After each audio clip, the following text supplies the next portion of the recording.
Hi, Marcia O'Malley here. Welcome to our special interview segment with Sarah Coolidge, who is a veteran Google Plus Hangout host. Now, I want to share with you a little bit of information about Sarah before we get into our interview with her. She's been in the business sector for over 20 years and has worked as a community organizer as well as a business owner.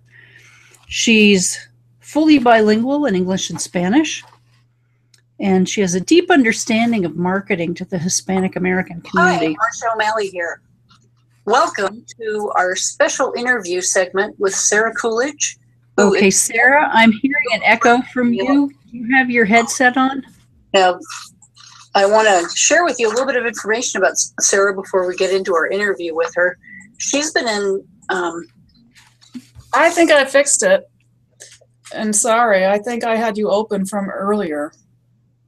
Can you hear me now? Yep, I can hear you now. Okay, and I closed one of my other tabs, so there you go. Welcome to Google Hangouts. Okay. Isn't that the truth? Okay. So let's see. In addition to her linguistic skills, Sarah became a certified entrepreneur with CEO Space International in 2009. She was growing a local direct sales organization, and now she's an integral part of their staff and has begun the Reno Tahoe networking meetings and is supporting entrepreneurial growth in our area here. In 2014, Sarah was honored by the Professional Saleswoman of Nevada as one of 5 Saleswomen of the Year. She has a BA in English Language and Literature, a master's in photojournalism and science writing from the University of Wisconsin, Madison, and she's done postgraduate work in training and development at the University of Minnesota in the Twin Cities. Sarah lives in Kings Beach, California. For those of you who are watching us and don't know, that is along the shores of beautiful Lake Tahoe. She has 2 sons that live with her. She is a Gemini. So am I. That's why I picked that up, Sarah. I thought that was pretty interesting. And correct me if I'm wrong on this. You have a 2nd-degree black belt in karate. Is that right? Yes, I do. Okay. And she and her sons recently just returned from a trip from Africa where they climbed Mount Kilimanjaro. And she hosts a weekly Google Plus Hangout called Monday Momentum. So all I can say is that there must not be a dull moment under your roof, Sarah. You do a lot of different things. You wear a lot of different hats. And I'm just thrilled that you could be with us today to talk about your work with using Google Hangouts. And I thought what we could do is just start kind of from the your business associations. If you could talk to us a little bit more about CEO Space International. Yeah. Thanks, Marcia. I'm really glad to be here, and it's fun to do another hangout with someone else. I want to congratulate Marcia for diving in and doing this. I know that there are others out there who are on the fringe and thinking about it. Hangouts are something still kind of new, even though they've been around a while, and they're a lot of fun. So I'm glad you're here watching us as well, and don't be afraid to dive on in yourselves.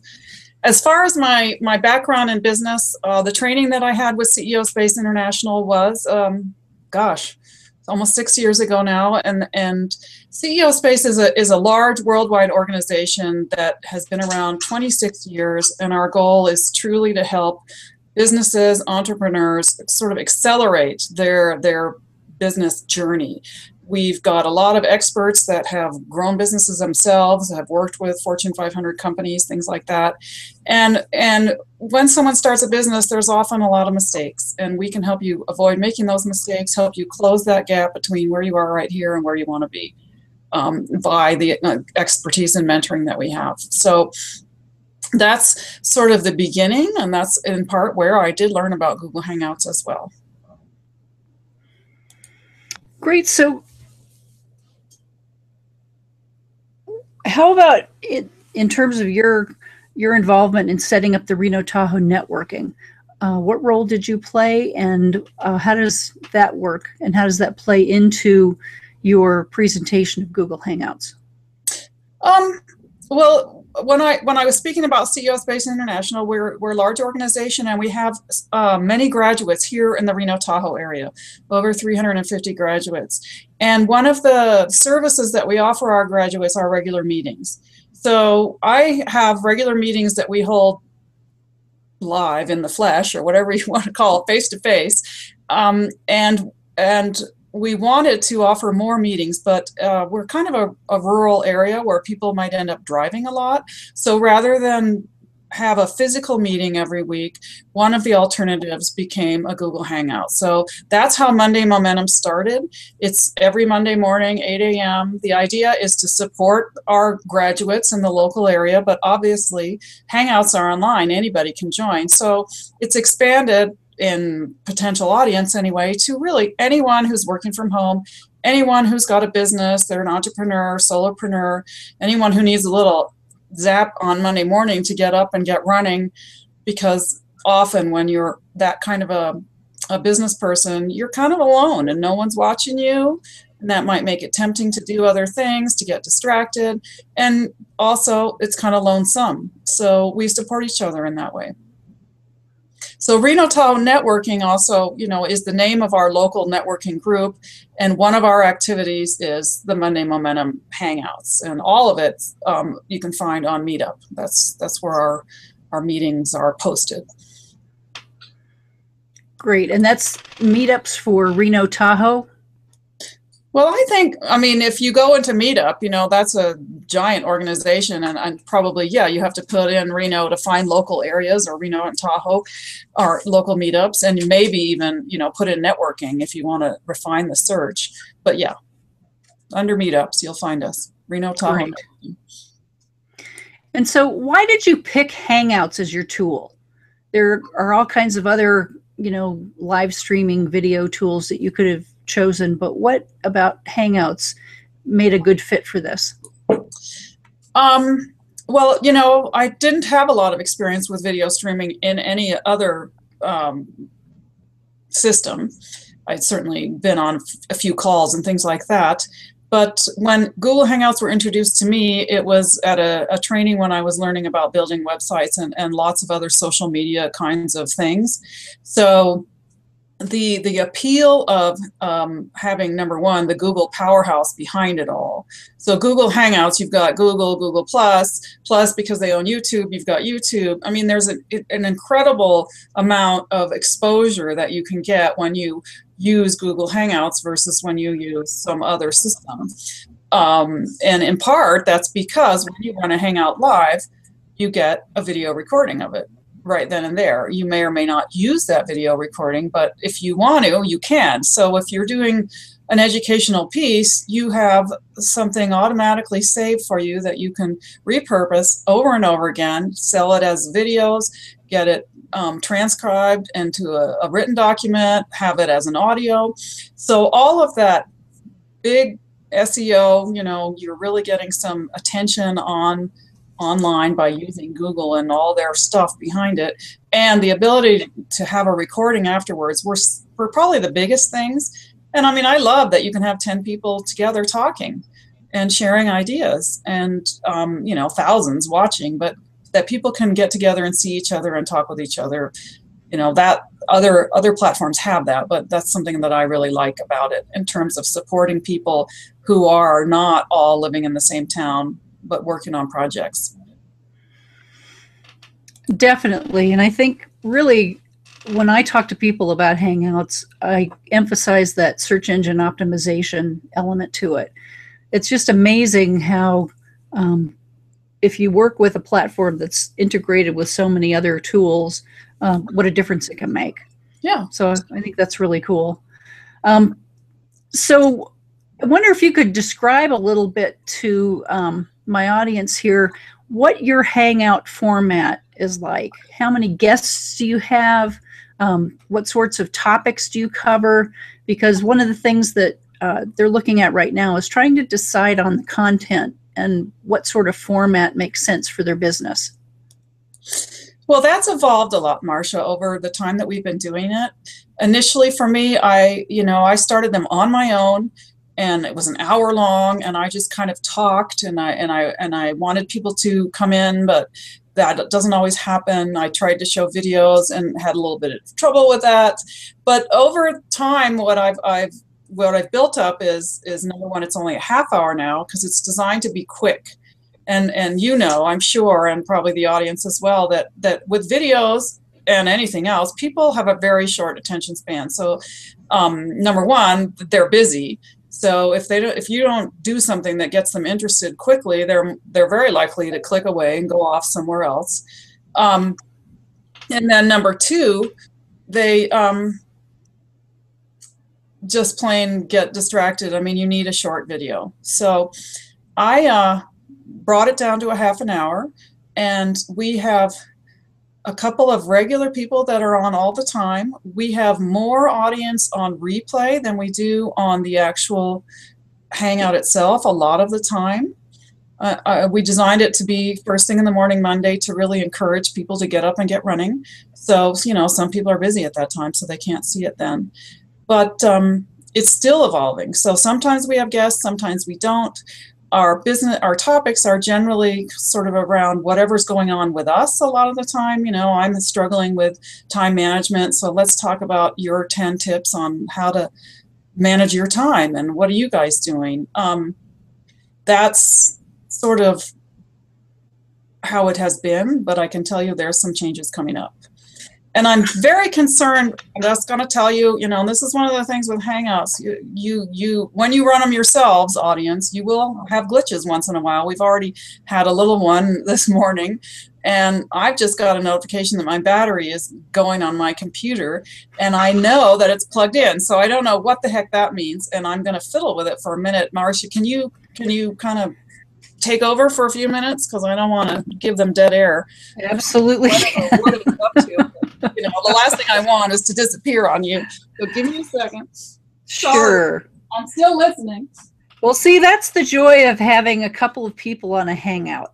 Now, when you're going solo, you're stuck in front of the camera for that whole time, unless you've got, you know, some presentation to show or share your screen or something else.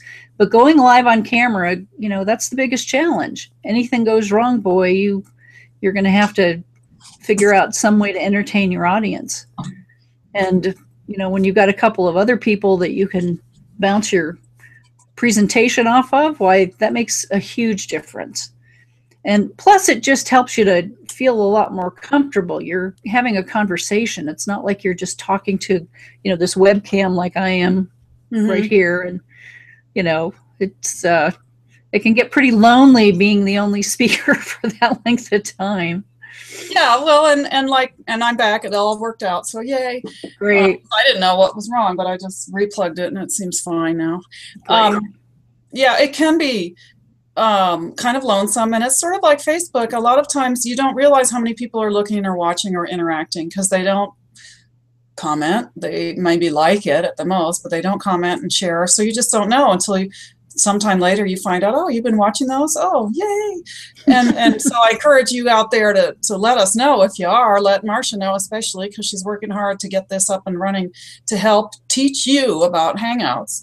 And if you're learning something from her, if you're interacting, she'd love to know, because yeah, you can feel like this voice in the wilderness. Is anyone out there? But it's just part of the deal. And the cool thing is when you've done it for a while, you get used to that, and you get used to envisioning an audience that you may not know, but you know, care about anyway. You feel connected to anyway. So how do you keep that connection going? I think you do such a great job with that, Sarah. I mean, I am one of the people that tend to watch your Monday Momentums as a recording because I'm usually getting my son off to school at that time. But, you know, it's one of those, I don't know, elusive moments where you just have to trust that someone's out there watching on the other side. And you do such a nice job drawing them in. What's your secret? I don't know that I have a secret. I guess, I mean, you know, you tell me. You're the one that got drawn in. But I do think, the reason that I enjoy doing it so much and do a lot of the things that I do, I mean, the meetings and all of the outreach, the networking, is really because I believe that everybody that has a dream, which is truly everybody, but sometimes you forget your dream, or forget that you have the right to have a dream. But I just really believe that you have the right to that, and you have the right to hang on to it. And I'm sorry to tell you, but if you try to ignore your dream or bury your dream, it's never going to go away. It's just going to be nagging at you for the rest of your life anyway. So I just, want people to know that they have that support, that they're not alone, that people do believe in them, even if they've never met me, that whatever it is you're working on, if it matters to you in your heart, then it matters. And so don't give up on it.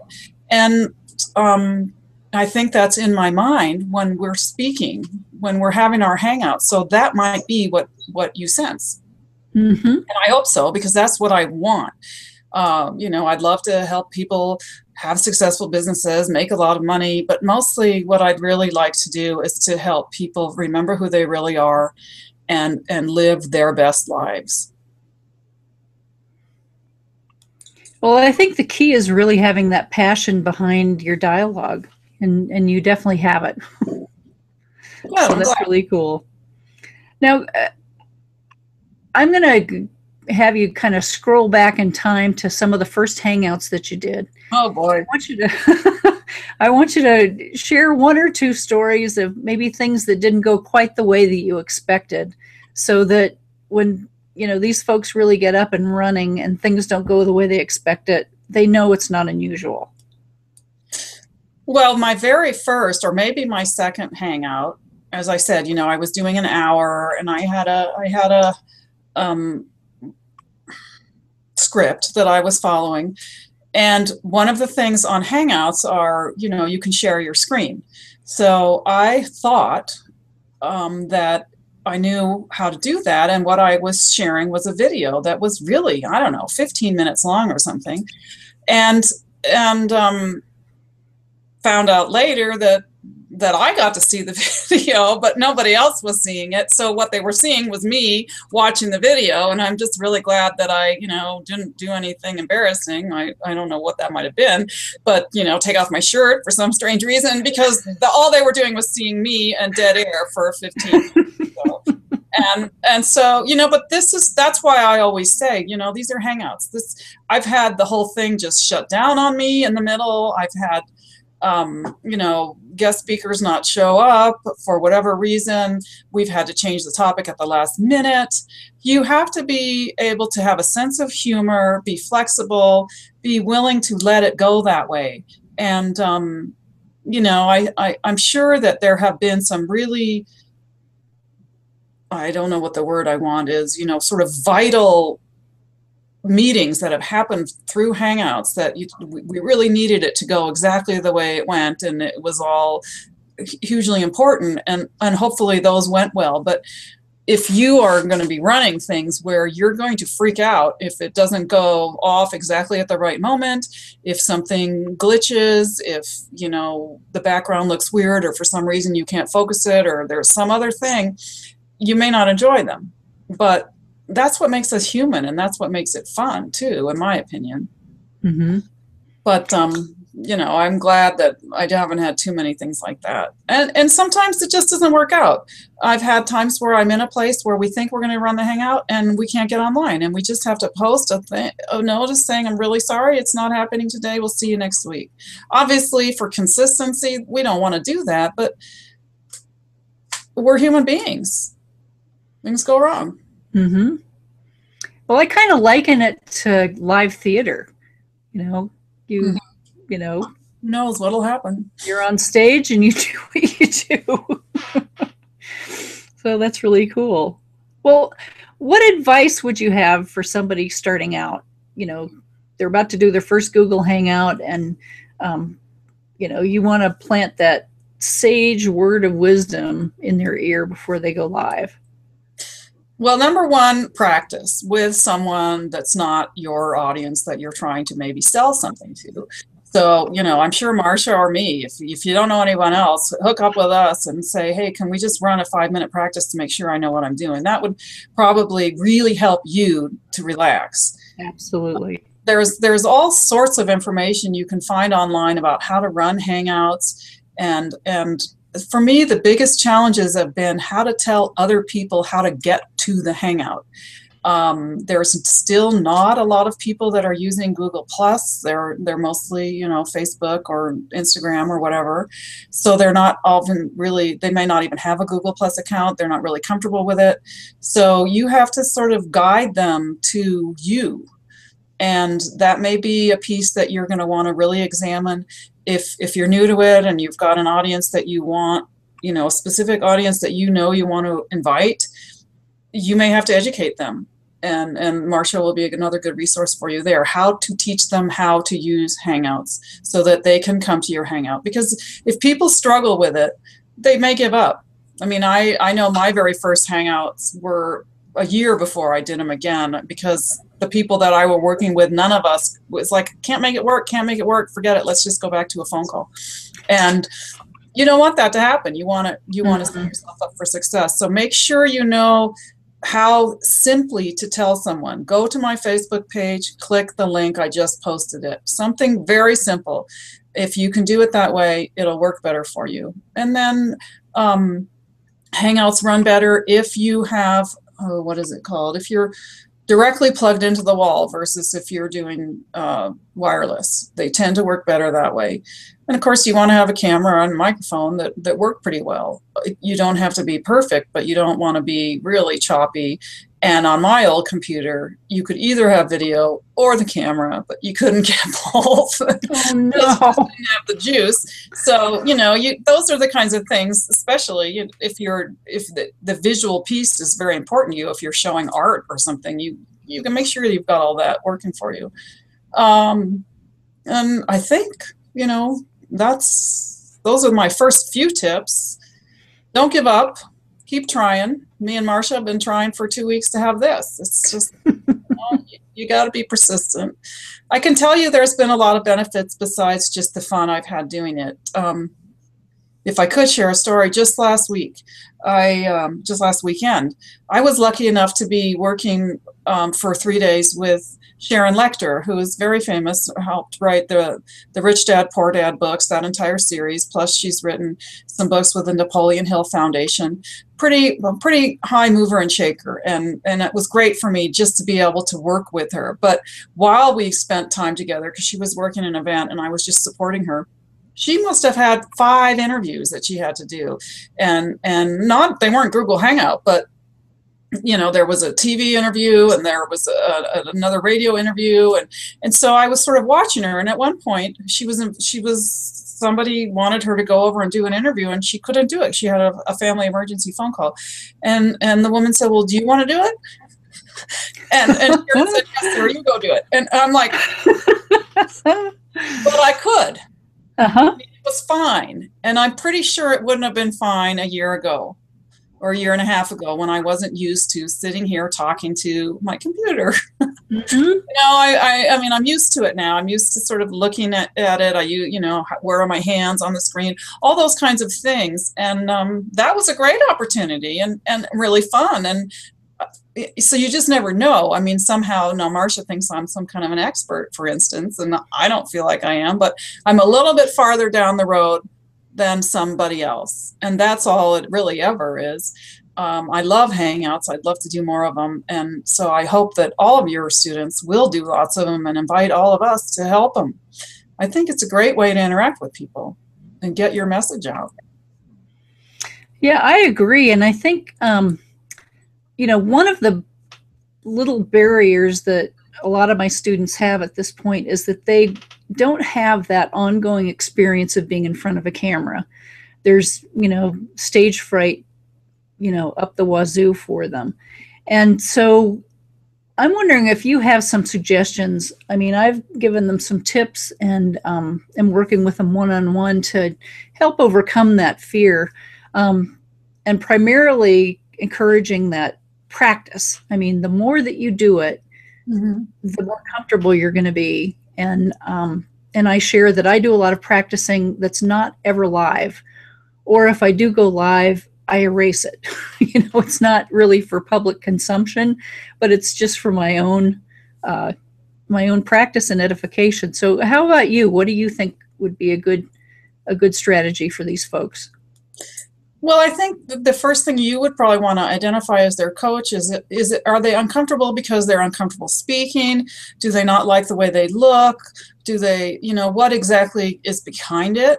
Shyness, just I haven't done this enough, just need to practice. Because if they just need to practice, I think your recommendation of just doing a few, and then immediately erasing them is one way. I mean, if nothing else, you get used to, like I said a second ago, looking at the computer, looking at your little face, doing some of the controls so that if I click here, I'm the one and Marcia can't get in. I click here, now it's Marcia. And actually, I don't know why I'm being able to do that because you're the moderator, but for some reason I can today.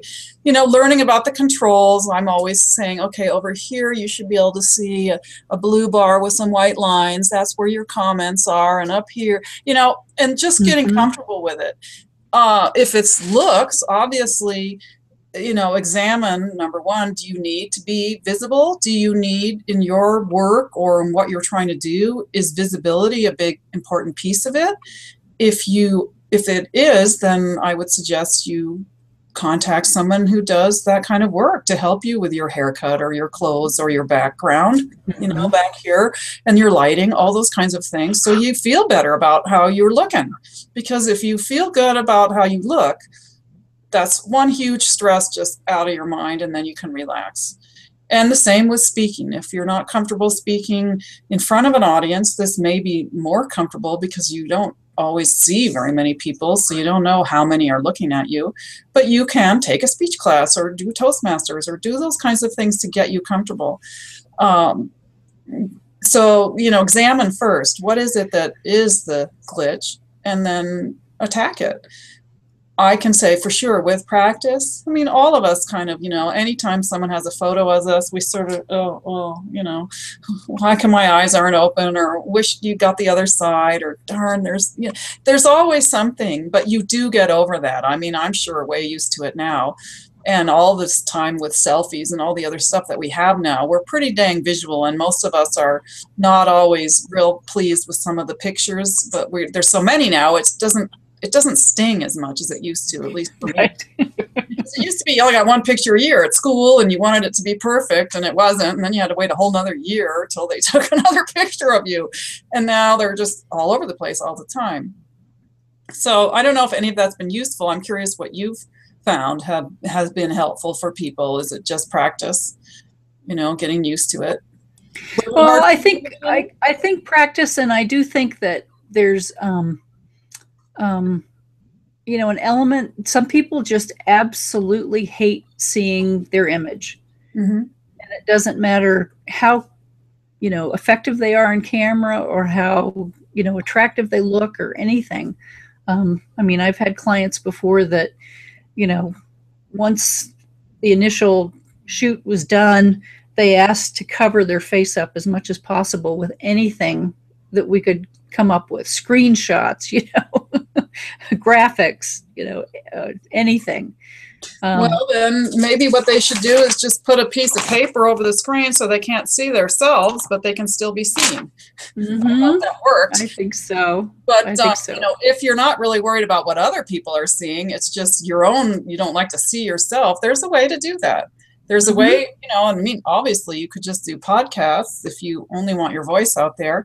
You can also have just your, I can turn off my camera, boom, and now all you can see is my wonderful little face blaring at you.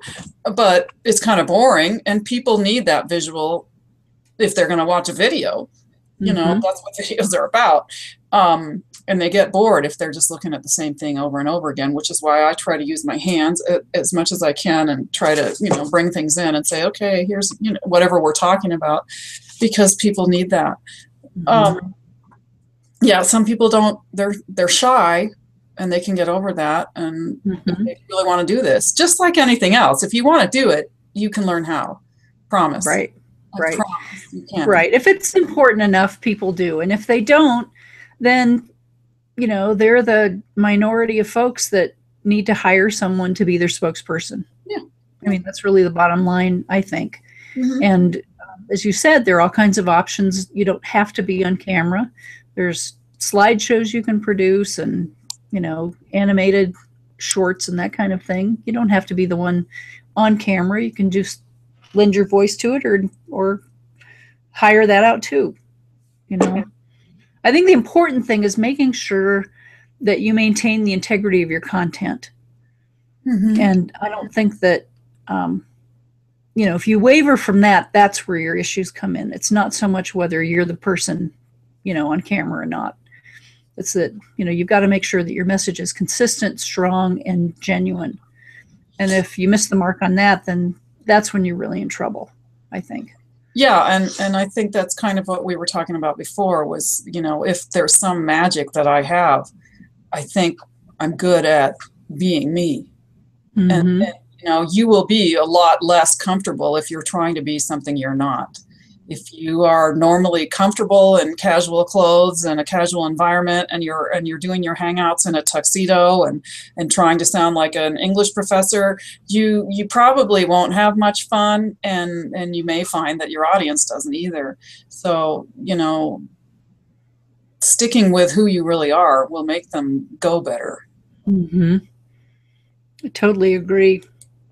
Well, looking back on, you know, this last year and a half, what do you think are your biggest lessons that you've learned in using Hangouts? I think that consistency is really important, and being willing to grow as it grows. You know, we had a different, well, initially it was just me, and then we had a different group of people that were doing it with me, and some of them fell away, and now we have a new regular group. And you just have to be flexible and roll with that. And I know that, I mean, I'm pretty sure that some people have started a program of one kind or another and been really clear about, this is what we're going to do, this is our audience, this is all, you know, and that wasn't me. I just wanted to I wanted to get good at Hangouts because I believed in them. I wanted to offer another way for people in my group to interact with me and with each other. And I wanted to learn. And so, you know, I had some sort of self-centered goals or whatever, but throughout that time, I've really felt like we've solidified what we've done, and we've gotten really pretty good at it, and we're helping each other and we're helping people. So, you know, I don't know what I would say I've been the number one thing that I've learned. I feel as though I've learned a ton. About a lot of things, YouTube, and a little bit about editing. I'd sure like to be better at it. You know, there's things like getting what you did. You put up your logo first. I'm sure it's easy, but I don't know how to do it, and I haven't taken the time to learn yet. There's things that I could do to make it better. I know that, but I'm also just extremely proud of what we've done. I mean, it amazes me to go and look and see that there's a library of 50 videos now that, you know, are raw.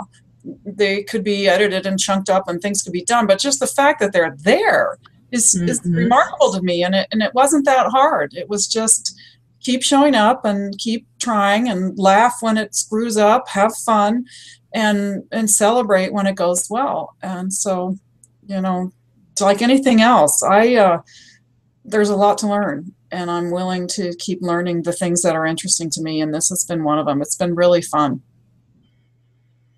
Oh, I love that. I love how you said you got to be able to laugh as well as, you know, celebrate your successes. Because, boy, that sure is how I feel. Every time that I'm on a Hangout, something different happens that was unexpected and was not quite what I had wanted it to be. But, you know, you're here, and you're getting the information out. So I think that's fabulous. Well, I just so appreciate all your insights here, Sarah. And I wanted to be able to take just a couple of minutes before we go for you to talk about your trip to Africa. You know, I want everybody to take notice of your bottom third here, where the picture you would normally see here would be of Sarah, but it says a sign that says, "I'm watching Annie." So can you take a couple minutes to talk about your trip and about Annie and the mountain climbing? Okay. Yeah, thank you. I'm gonna, yeah, I need to be able to see it. So yeah, it's actually right there and it says I'm watching Anne, not Annie. Oh, And I'm sorry, Anne. it's okay. The whole, gosh, where do I start? No, I'm trying to get, there we go. I'm watching Anne was a campaign that we came up with in late June. Anne Lorimer is 85 years old, and she was on our trip to Africa and to climb Kilimanjaro. And ahead of time, you know, we knew, she knew, this is a big deal because she, when she reached the top of Kilimanjaro, was going to become the oldest woman to have ever climbed it. And that was going to be a world record, Guinness Book of World Records, all that kind of stuff. And she was doing it to raise attention to her youth fund. She's raising money for youth to help challenged youth that need support. So it was worth paying attention to. And our initial plea was basically, hey, we know this is cool, and we're a bunch of old white people that don't really know how to do this. We know that this is an interesting story. We know there could be crowdfunding around it and a social media storm, and you know, people would be interested. But unfortunately, because of our age group, and I mean, Anne didn't even own a cell phone. It was pretty hard to kind of get the word out. So we began the I'm Watching Anne campaign really a month or so, not even maybe, before we went to Africa and tried to get publicity. And you know, we went, we climbed. She's now, you know, waiting for verification from the Guinness Book of World Records. They have to do their stuff, but there's no reason to think that she's not going to get that because she did it.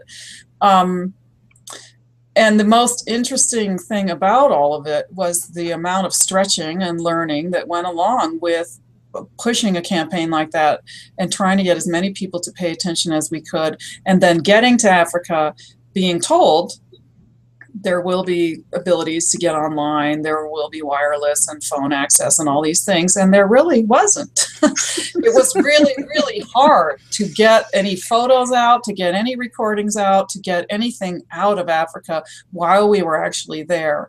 And so there was this dead airspace of, well, what's going on? We don't know. Wait a minute, you all this hoopla, and now you're nothing.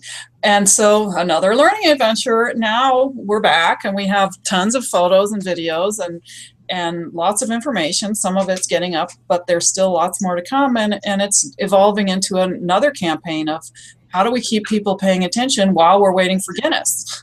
Because we want their, you know, I mean, my hope is, my belief is, and we'll get attention at Time Magazine or Oprah Winfrey, or somebody's going to want to say something about the fact that this 85-year-old woman has climbed this mountain. And at that point, all of the other things that we've done to support her will be way more visible. And so a whole new set of learning and a whole new set of what do we do now to keep it alive. It's, you know, she did it. Okay, so what's there to keep alive? Well, we want to make sure that she can get as much exposure and interest generated when it finally breaks that, yes, she did do it, because she did, you know. So, and for us, Africa was also a family journey. There's plenty of story there, learning about how to live in a tent with your kids and how to keep from going crazy when you don't have, you know, all of the niceties of at home.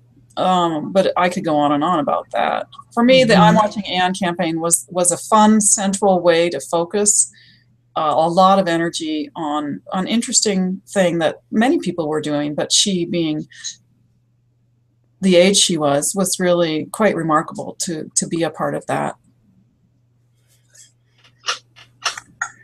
Well, Sarah, I think what you guys did was just remarkable, and I think you know, I have a special interest in travel and work, and I really hope to do some destination training at some point here, not too far from now.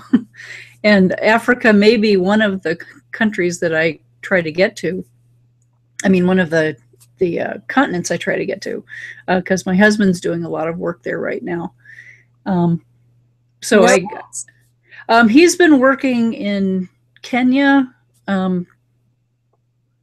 particularly along the African Rift north of Nairobi.